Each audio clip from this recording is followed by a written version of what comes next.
Welcome to Season 4 of the Builders Podcast. I'm your host, Matt Levenhagen.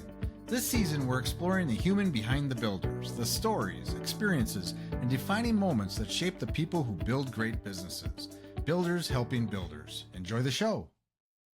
Hello, everybody, and welcome to another The Builders. Today, we are joined again by Malcolm Reid Sr. Welcome back to the show, Malcolm. Hey, Matt's glad to be back, man. We had too much fun last time, so We had a lot of fun. Yeah. If you're listening to Malcolm for the first time and you want to hear his origin story, his journey, which is a wild ride, right? You can go back. I believe it's going to be episode 283. Sometimes that can shift. It hasn't been released yet. So, but that's what I have marked down, and hopefully it'll be around there. But that was truly a great episode, and Malcolm shared a great story, very inspiring. But you are back today. We're going to continue in part 2 here, if I can talk. Part 2 will be, we're going to dive into what you actually do today and kind of your framework around helping businesses and stuff. And so Malcolm is I don't know why I can't talk today, but he's the founder and CEO of Pro Global Business, right? Why don't you tell us, why don't you take a minute? Give me a rest and just let us know what you guys do over there first. Yeah, Pro Global Business Advisors, business coaches, consultants, and, service-based B2B experts. They hire us, Matt. We're like a business in a box for them. So sort of like a franchise where everything they need to run their entire business, but we brand it directly to them because they all share very similar problems. They have challenges generating consistent, repeatable, high-quality leads. If they happen to luck up and get a lead, they don't have a predictable, repeatable way to enroll high-paying clients. And when they happen to get a client, Matt, unfortunately, they can't keep them for years. They normally churn after a few months. And so we solve those 3 challenges. Well, that's important. So getting them and then onboarding them and then keeping them. Yeah. Basically it. And yes. Yeah, that's the thing we don't, you can think about doing any kind of business, but there's always a lot of pieces that it's not just getting those first clients or those first customers. It's retaining them. That's the biggest part. Like, I think it costs less to, keep somebody than try to get somebody new into the pipeline. Well, that's awesome. So, I guess let's start with first of all, let's kind of just do a sort of just a sliver of a background, like how you landed doing this. Where did this framework come from? Like, what did it grow out of? I had a lot of failure. I started, when I left the retail automobile industry, I used to be a dealership turnaround specialist. I would go into underperforming car dealers and turn them around. Not only just their sales, will we become number one in customer satisfaction. And as we talked about before, one of the things that I do is I learn lessons from my failures. I pay close attention to what didn't work and then hypothesize the next solution. And when that doesn't work, we keep doing it until we figure it out. And same here. After leaving the automobile industry, I went into the franchise space where helping families navigate those complexities of buying a franchise, Matt. But then here's what I found. That same business owner who bought the franchise and put up their life savings, a lot of times they didn't have success. It's because the person didn't grow to the business can only grow to the extent that person does. And so that's what made me say, maybe I can start helping coach the person, right? And, become their business coach. And I had the same problem. I couldn't get leads. I was just another business coach, right? And it was word of mouth, which was inconsistent, or referrals, which, when are you going to get a referral? And then if I happened to get a referral, I didn't have I was winging it. Like, I didn't have a something to offer specifically. It's like, let me, figure out what this person wants and try to sell it to them. And then I had little templates. Like, when I showed up for a session, I didn't really have a process or a system. It's like, all right, we did the session. They said they got value. It's like, whew, okay, what am I going to do in the next session?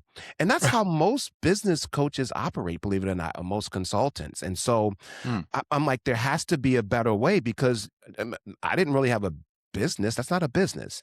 And so I started focusing on the business of my coaching business. And I solved those three challenges. And I said, you know what? Others just like me have this problem.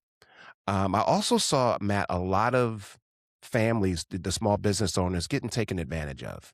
People would say they're going to do something, take their money, and never deliver on it. And that really bothered me. And so I started obsessing over delivery. And so the first problem I saw was fulfilling, to make sure that when someone paid me, that I did what I say I was going to do. And then I figured out, okay, now that I'm delivering, I can now have a way that I can duplicate and have a sales process. And now that I have something to sell, well, I can position myself differently than the other people out there. And once I solved that, I started doing it for others just like me. Awesome. No, it's interesting because this kind of stems from the franchise model. And you just assume that, when you would get a franchise, if you have the money to buy a franchise, they're going to give you all the training, everything you need, and you're just going to be able to snap in there and be successful. But you're kind of identified, well, they do give you probably a lot of tools and maybe the location or whatever. They Right. support you from the business itself standpoint, but do they vet the person that's actually getting, or did it just like, oh, they got money? So let's, Yeah. let's, you know? It's a combination of both. Some franchises are better than others, obviously. Hmm. Um, but yeah, I mean, some people, if you have the money, the franchise is going to bring you in. And the training, a lot of times, the franchise isn't built to support the person and the business. They're just selling more concepts and growing. So you may get a couple of weeks of training. Maybe someone will come out for your grand opening. You'll have, your manuals that you can go refer to. And if you need help, maybe you can call and get a rep out there to help you. But in most cases, you're kind of on your own. Like I said, some do it better than others. But people think that, Matt. They believe, okay, I'm buying this system. I just show up, and the people are going to Yeah. show up, and the customers are going to come, and I'm going to be successful. No, there's a lot that goes into being a successful business owner. Do you think depending on a person, it probably could be struggling with different things as well? Is there any common things that people struggle with in like the franchise world? Yeah, they don't recognize how hard it is. Running a business is hard. And a lot of times the person who came into the franchise, what made them, a lot of them are like your high achievers. They work longer at work than anyone else. They put in extra hours and all that stuff, but they take themselves with them when they go into the business. So they become a glorified worker Mm. versus operating from an executive position a lot of times. That's also sometimes a big challenge. They're good at what they do, and they're terrible at the business of running the business. I got it. Yeah, yeah. And that makes a lot of, I mean, in the beginning, you might be working a lot more, but eventually you have to give it to others and start thinking like an executive Yeah. if you want to grow it and build a team and all that.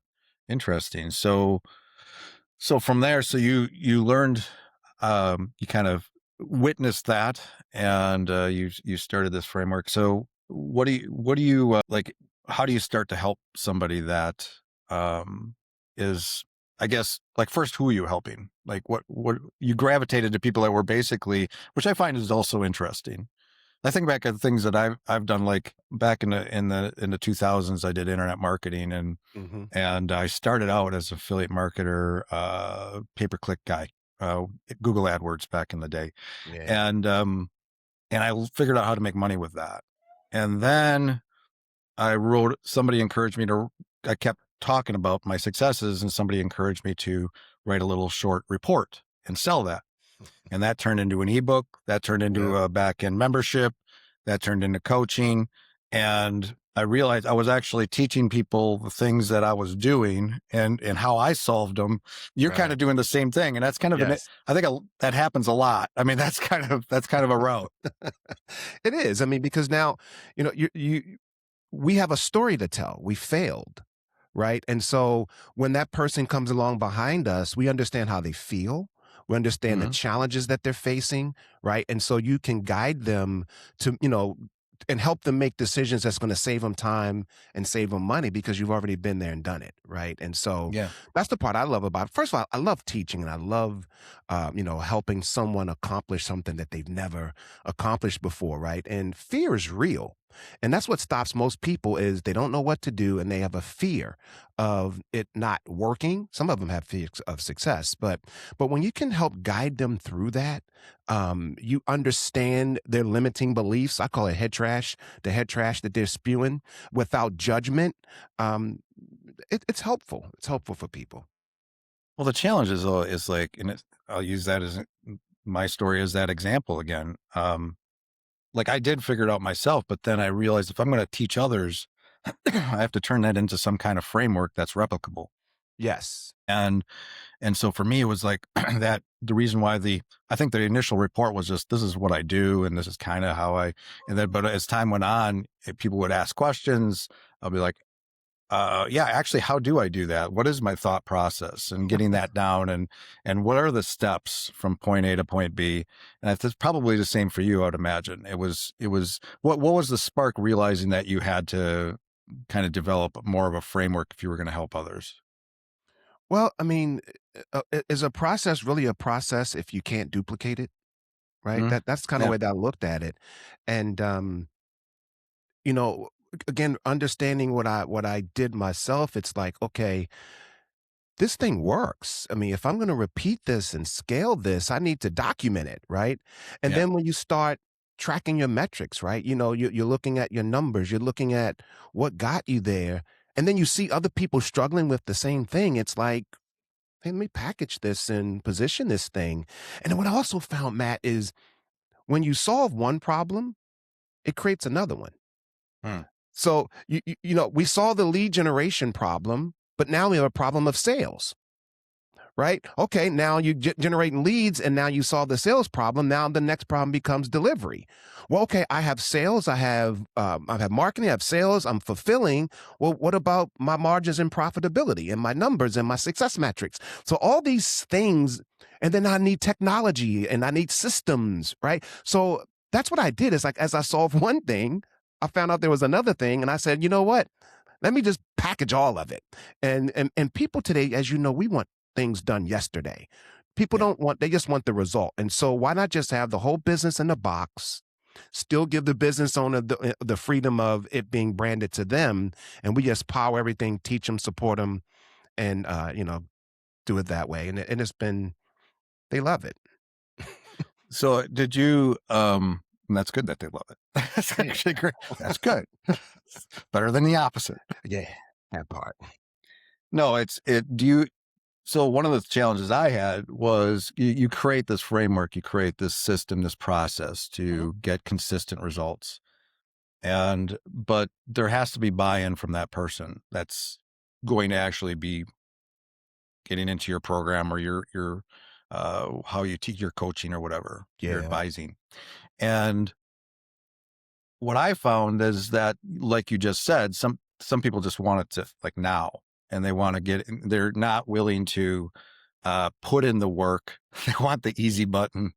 Are you challenged by that? Because I know there was many times when I would be like, I would have somebody say, this doesn't work after like putting 30 days in. I'm like, you need, you didn't follow number one, let's analyze this. You didn't follow the process to you changed it because you thought you knew better over here. See, that's one of the things too, because when you're teaching somebody, sometimes they're like, no, I want to do it I think I know better than the coach. Yep.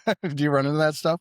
Yeah, I do, and that's what that actually changed my entire business model because when I was operating that way and I would just kind of like bring on anybody, we had chargebacks, people complained, and I shifted. I don't have a sales team, and we have a Hmm. selection process. And what happens now is like, I mean, I'm not going. We haven't had a chargeback in 4 years. Well, why? It's because we're vetting the people because we know who's going to succeed in our system, and so Yeah. it's like a 3 or 4 step process. And we're interviewing them, and quite frankly, Matt, we're looking for reasons to eliminate them.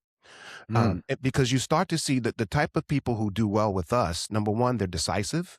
Number two, they're action takers, right? But they're also a certain type of person. They're people that have morals and values. They're highly ethical. They're authentic. They take business seriously, right? Those type of people, well, also they give back. They're people who want to, who make an impact outside of just themselves. And so you find when you can find that type of person, well, they understand that building a business is hard. They understand that you don't snap your finger and in 30 days, all of a sudden, you have success. They know that most businesses fail. But so they recognize by having the entire playbook already laid out there for them. If they come in, humble themselves, follow the process, they don't care about their ideas. They care about the result it's going to produce for that small business owner they're helping. Those people win. And so that's why we do it. Like our advisors, the same people who support, excuse me, the same people who support our clients are the ones who are part of the selection process. So Oh, unlike a nice. salesperson who's motivated by, let me get the sale, this person is motivated by that person sticking around and being successful. And so they're a little bit more, we're a lot more selective about who we choose to invite into our community. That's actually that's actually a huge lesson. As I think back, like part of that problem was probably the fact that I had an awesome sales page. I did not have a process to eliminate people. Yeah. It was like, this is my system is the best system you'll ever run into for this thing. And thousands of people took me up on the offer, Yep. but I didn't have a system like, I guess it was a trial. Like if you couldn't last 30 days, 45 days, then yeah, you're not good for this. But that's interesting. I also think about my services business today. I have a much different process. Yeah. I do that elimination through an Yeah. intro call, through, Yep. and I think that's probably a good lesson for, I guess this kind of bleeds into what you're helping people with is that first part, that marketing piece, getting people through the door and is this something as part of your framework Oh to, yeah. When I'm saying everything, it's literally everything. So it's not just the technology, but also all the systems, processes, and everything is mm, all baked into it. Because the biggest challenge is separating yourself from everyone else. There's so much noise out here. And so how do we call it a position of market dominance. How do we create for you? That's the first thing we do is create a position of market dominance for that person so that anytime they open their mouth or anytime a person sees them, it's clear that this person is different. And mm, then, think about it. If in the world of business coaching, it's an industry I love, but a lot of people don't love the industry. They slap business coach on their business card and they shouldn't be coaching a flea because they're not qualified and they've caused a lot of harm. And so if a person just says, "Hey, I'm a business coach," so what? Who cares? Right? That says nothing about why someone should talk to you. But if yeah.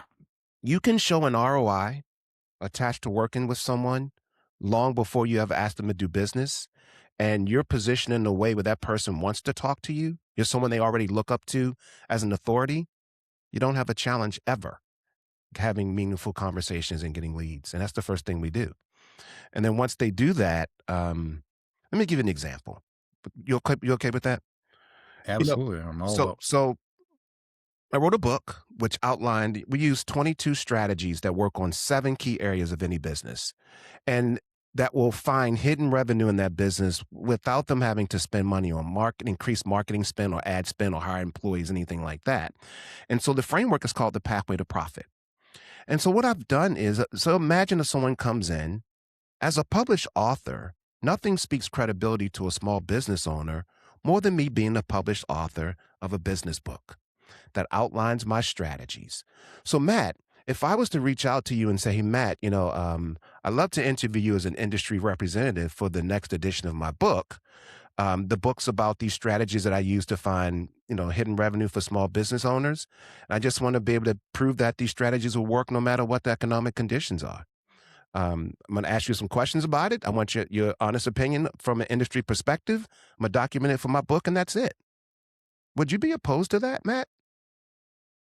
I don't think so. I don't know Yeah. why I would say no. Yeah. Well, that's the thing. Unless I So don't have time. yeah, and the thing is, most business owners won't say no. And Yeah. and once we have that conversation, a couple things are happening. Number one, I'm not talking about you and your business.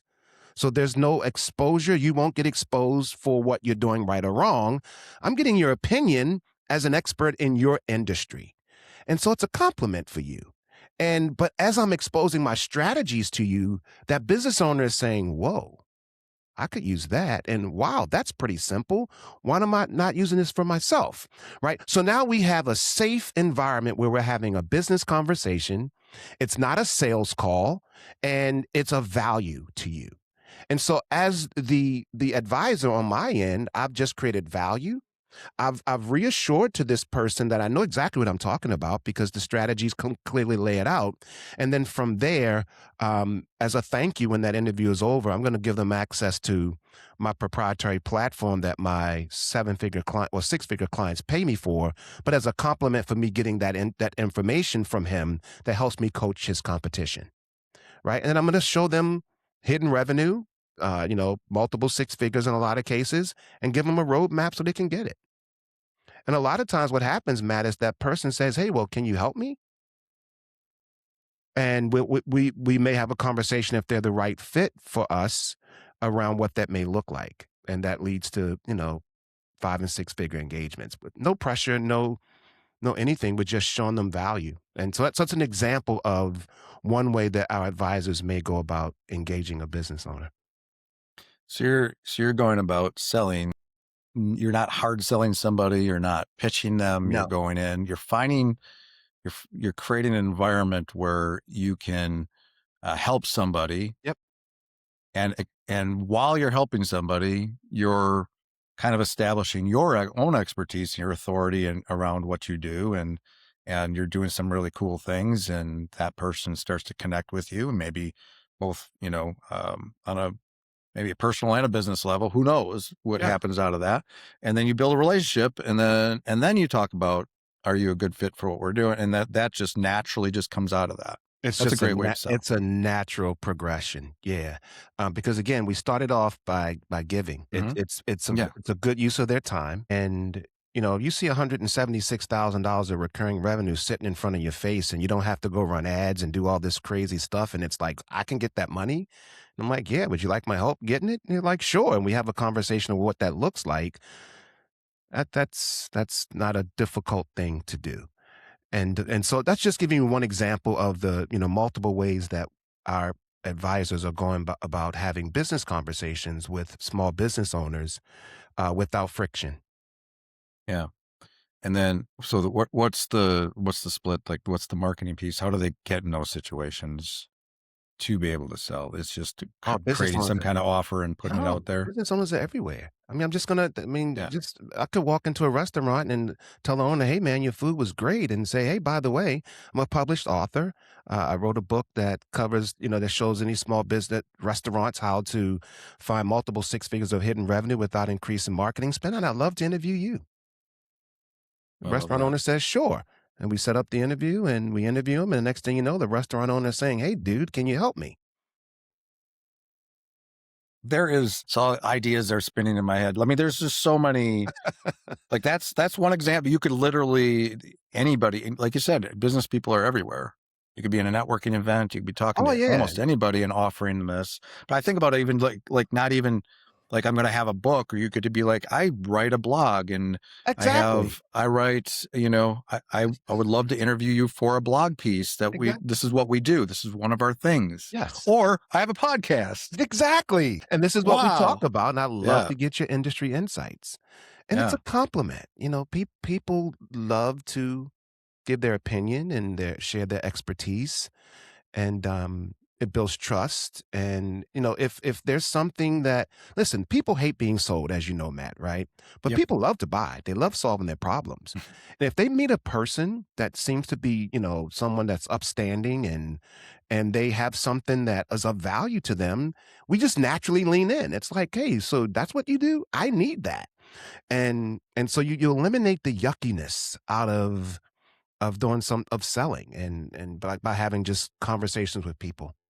I love that. As somebody that does have a bit of a sales background, I did real selling. So I did was an I. insurance agent. I did other sales jobs before that, and literally sitting across people at a kitchen table, selling life insurance and things like that. But getting literally in those situations where you're going to a door and you're putting your foot in the door and trying Don't close yet. Right. But that's pressure. That's there's a lot of or getting on a phone and making hundreds of phone calls I've done it. and on leads and Yeah. all that stuff. I hated that. So did I. But I like the paychecks. But this actually, I think when you're probably talking to somebody about this, it's probably this kind of relief that I don't have to do that kind of thing. I don't have to Oh, do that hard selling, and that I can just get in front of people and just start conversations about what I yeah. I do. I don't like Yeah. selling. People don't like to be sold, and people in the business coaching and consulting and service-based experts, they don't like selling either, right? And so everybody is relieved, right? That you can Hmm. just have a conversation that's not pressure filled and allow someone just to solve a problem they don't want anyway. They're looking for a solution. They don't want the problem. I've educated them that I can solve it better than Yeah. anyone else. And I make them an offer that's so irresistible they can't say no. Right. And I call that our conversion formula. Those four pieces, the market, you just harness what the market wants versus trying to force our solution down the throat of the marketplace. And so that's what we Well, do. tell So us. go ahead. Yeah. So tell us about how to make an irresistible offer. What is your formula around that? Like, is it just because you could have whatever you're doing? You're like, well, I just do this thing, but how do you make it irresistible? Well, irresistible, it depends on where you are in your journey, right? Because an offer doesn't have to be an exchange of money, it could be an exchange of value, right? Mm. So I'll give you an example of, let's go back to, I interviewed you for my book. Okay. And I'm going to tell you, Matt, hey, listen, thank you so much. I got so much value from, this interview today. So much so that I'm going to go and coach let's assume you're in the fitness industry. I'm going to go be able to coach other people in the fitness industry.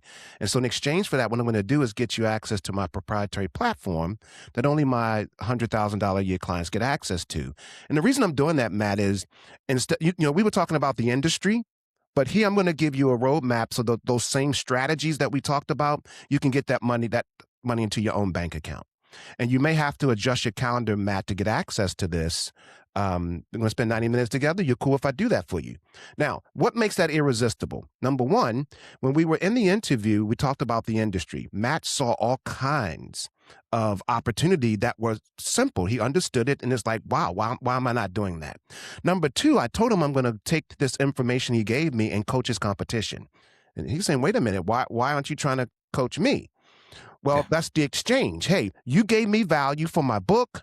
In exchange, I'll now give you access to, get a roadmap to get this money into your bank account because my value is I now have information to help your competitors. So now he's like, wait a minute, no, no, no. I would love to get more time with you because I'm not selling him anything. I'm not pressing him. I mean, and he even has to move his calendar to get access to me. I told him that up front. That's irresistible because I'm not, again, there's a few components built in where urgency factors, right? The fear of missing out. He's fear of missing out because if he doesn't if you don't move his calendar, he's not going to get time with me.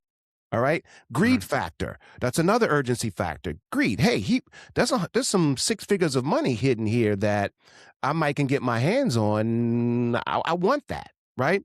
And again, he's not paying the 60 grand that normally my clients would have to pay. Right. So he's going to say yes, yes, and yes 90% of the time.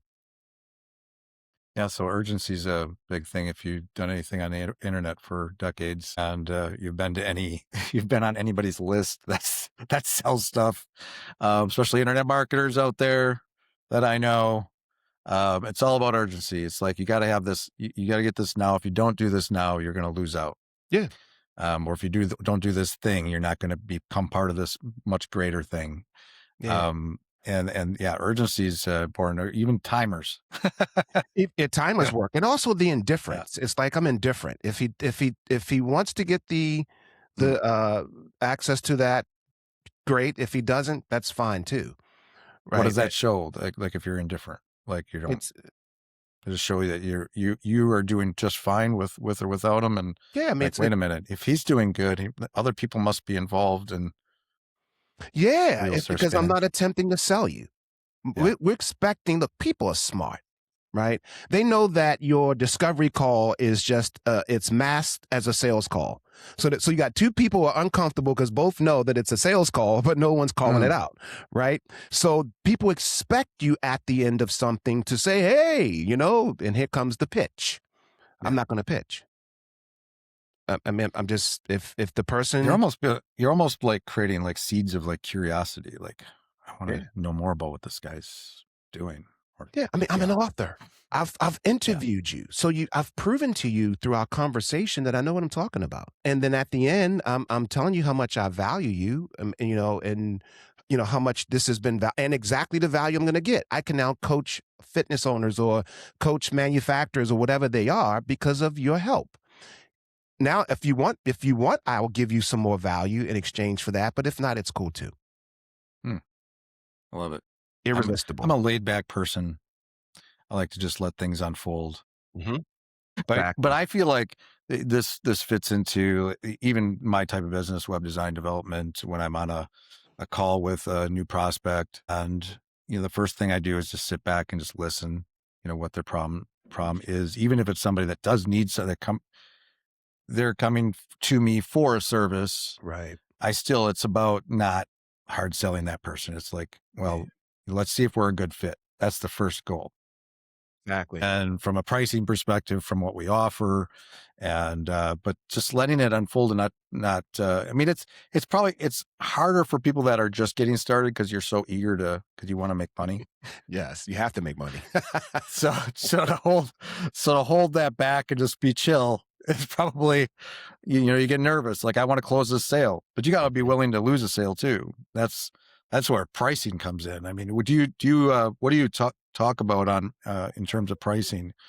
Because that's something that obviously in my agency as well has been, I've lost deals because of pricing, but I've also done well because of pricing. Oh yeah.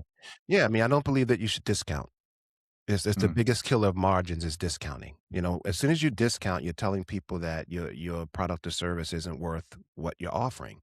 Now, there's alternatives. You can get creative. For our advisors, we they charge 60 grand a year is what it is. But the key is, though, remember, after I've shown you, once they go through our pathway to profit through the software finds this hidden revenue, in 30, 40 minutes. It's going to find them mm, a couple hundred grand of hidden revenue with the step-by-step roadmap and implementation. So that business owner is sitting on Zoom with them. They see it. They see the software. They see the strategy that they were interviewed about. They see how to go about getting it. Right. And so it's not like, a typical you're talking to a coach who doesn't have anything and they're just talking. It's right there. And they get to see the ROI attached to working with them prior to you ever asking them, would you like my help implementing this? So when they see that there's a couple hundred grand sitting there, and they say, "Hey, well, would you like my help?" And they say yes. They say, "Well," they go through their requirements, and they say it's 60 grand for the year, and they're not surprised. I mean, again, you're a published yeah, author, you're a business growth expert, you have this professional software in front of you, you have a process, you're professional, you're really indifferent, but you're really willing to help them. Now, are there alternatives? Yes. If they don't work with them one on one for the implementation, maybe they can offer a downsell to maybe mm, a group mm, engagement or maybe a do it yourself, right? Because we build them a business academy that houses all the strategies, right? So there's alternatives, or maybe they negotiate a lower retainer. Maybe they do 2,500 a month with a 10% rev share, right? So, but they're still not going to reduce the fee. They'll get the fee somehow. Maybe they stair step into it. But the key is you stand in your value. As soon as you start dropping price, it gets uncomfortable. You attract the yeah. wrong people, and when someone's all in, they do the work. And you're anchoring it with like your highest value offer. Hmm. And so then when you do, you don't come down on that offer, but you offer alternative Alternatives, yeah. Well, solution ways to work with you. yeah. So, if they don't have the whole 60 grand in one clip, we teach them how to maybe break it up into quarterly payments or Mm, something like that. Or, like I said, negotiate a rev share. And if that's not the right next step for that business owner, then maybe, like I said, a group support option which still they is still a value. It's the same strategies, right? It's just the way that they're being serviced changes. Instead of a one-on-one implementation, it's a group, which has value too, right? Because you still have that expert answering the questions, helping them get results faster. But Mhm. then they also have the group, other small business owners that they kind of bond with in the community, and they can get support from them as well. And if it's a do-it-yourself option, it's the same strategies, right? It's just that they're working through the workbook, the videos, and doing it kind of Right. self-paced. But the key is, what is that person really, if you're listening to that business owner, what are their number one goal? What's their dreams, goals, aspirations, and desires for them and their family? It's not the business we talk about. We talk about their personal aspirations because that's why they have the business in the first place. And Right. when you can tie the outcome that the business will drive to what their dreams, goals, and aspirations are for them and their family, people can't say no to themselves. They'll say no to you, Matt, for your web design services. They'll say no to Malcolm for his services, but when we're having the conversation around them, they don't say no to themselves. And that's the other part of that frame too, is we keep the conversation centered around whatever their number one goal is in their life. That's brilliant. That's really good. Yeah, because I mean, yeah, because you wanna provide well for your family, whatever your goals are. You wanna Mhm. provide for your family, you wanna, instead of, like, the boring revenue goals or whatever, or, Yeah. like, it's just it becomes much more personal, Yeah. and it evokes emotions, what you want. That's the difference between the transaction and transformation. Now, Mhm. transformation can't happen without a transaction, but we're going to have a transformational conversation, which is around your dreams, your goals, your aspirations, right? Then we tie in, how does getting the business to this level allow that person to then achieve it? Or if they don't do it, how that continues to stand in their way from not achieving what it is that they desire.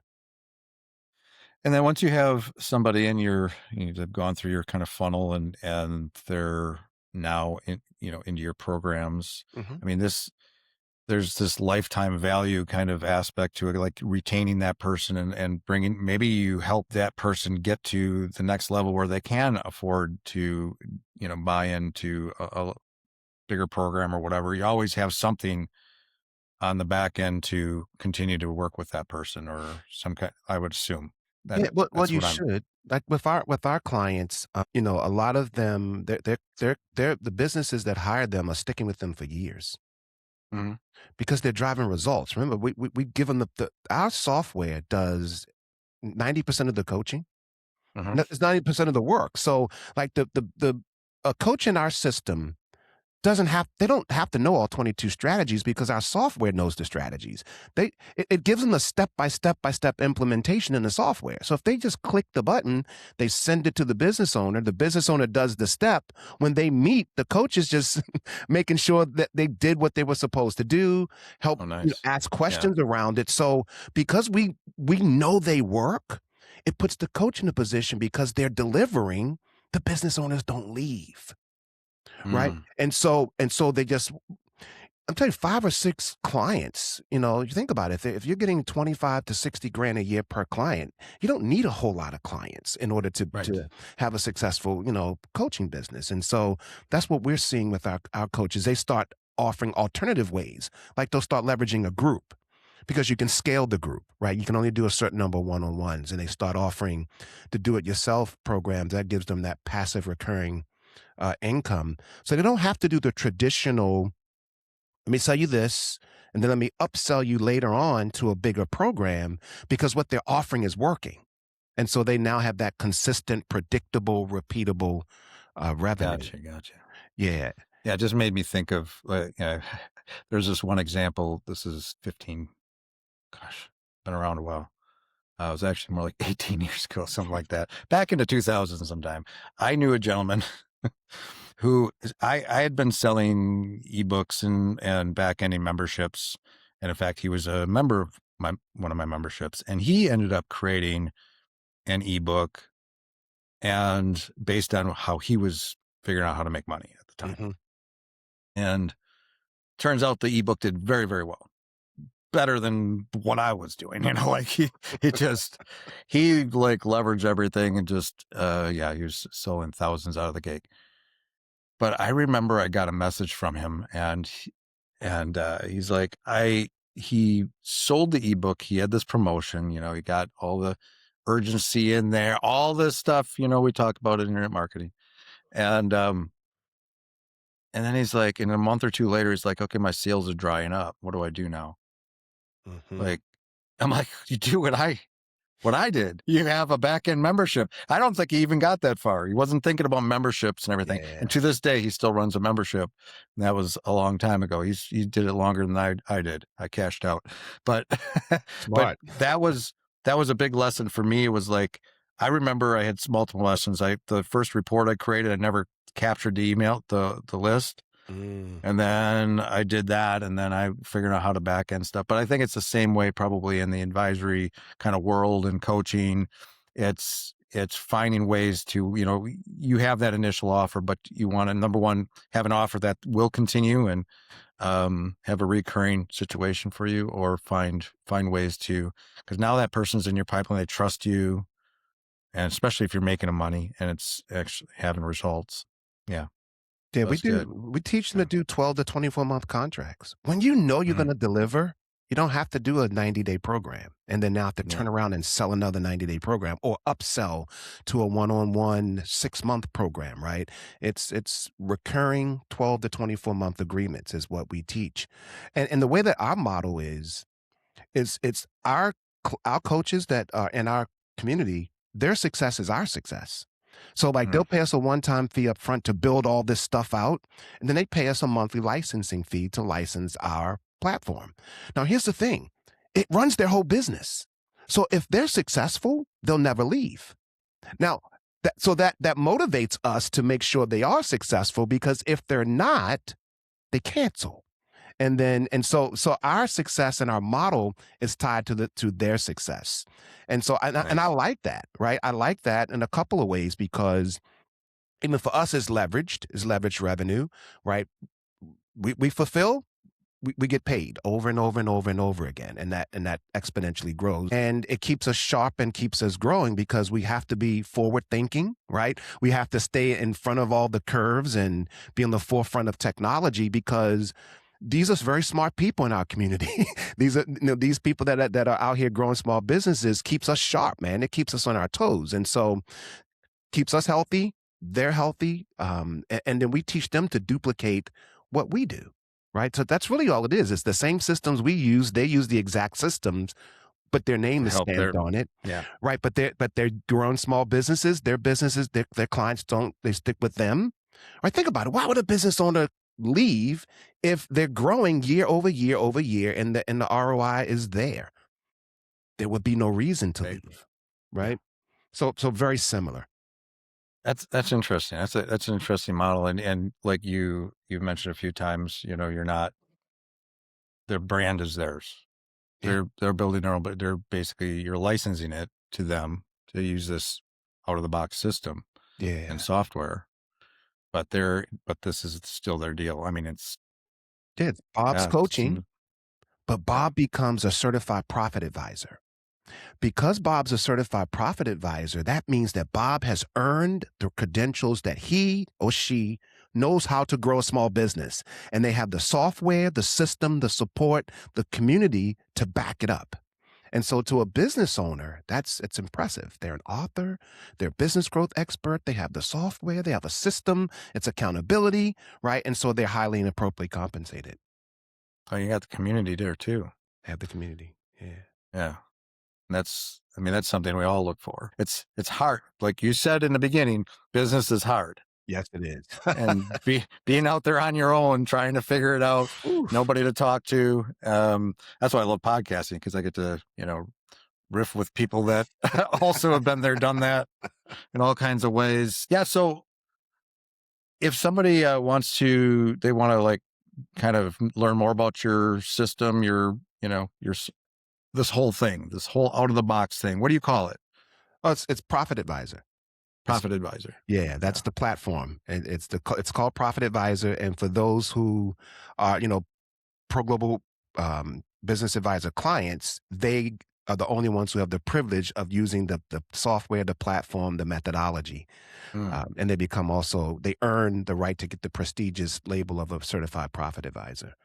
And the best way, the thing is, I always introduce people through my book. My book outlines my strategies, right? It outlines exactly what we're doing to get these extraordinary results for the small business owner. So what I'll do is I can just give a free copy of the book to anyone in your audience that wants it. And here's the thing, Mm. there are no upsells. There's none of that on the back end of it. It's strictly, here's the book, enjoy it, read it.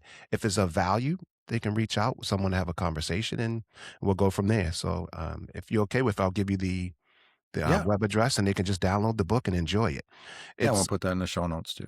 yeah, it's 100K. So the number 100K leak, like a leaky faucet, 100Kleak.com.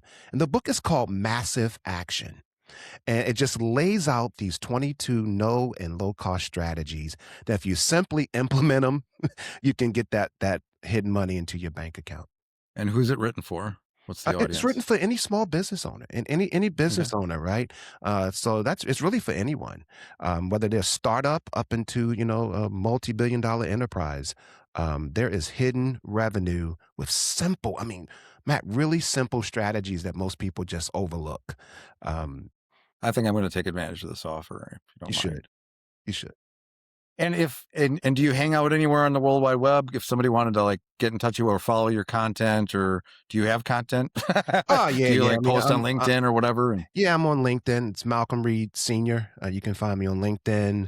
You can find me on Instagram, Facebook, same thing, Malcolm Reid Sr. Our website is ProGlobalBA, B as in boy, as in apple, ProGlobalBA.com. And again, but grab that book. I would highly recommend it. It's an easy read. I think it's about around 100 pages, and it's really simple and straightforward. Malcolm's walking his talk right here, doing it. All right. Well, thanks for joining us, Malcolm. It's really, really good stuff. Until next time. It's been fun, my friend. Thanks so much. Thanks for tuning in to this episode of the Builders Podcast. One more quick note about our sponsors. At Unified Web Design, we're passionate about doing better together, partnering with agencies and businesses to deliver exceptional web design, development, and ongoing support. And UnifiedLabs.ai is where we explore smart, practical ways to integrate AI directly into your website and e-commerce flows. From intelligent chatbots to marketing automation to back-end reporting, all with a strong focus on user experience and making your systems work smarter. If you haven't already, subscribe or follow to stay updated on future episodes. And if you enjoyed today's conversation, sharing it with someone who might benefit helps us grow this amazing community. Until next time, keep building smarter, bolder, and with purpose.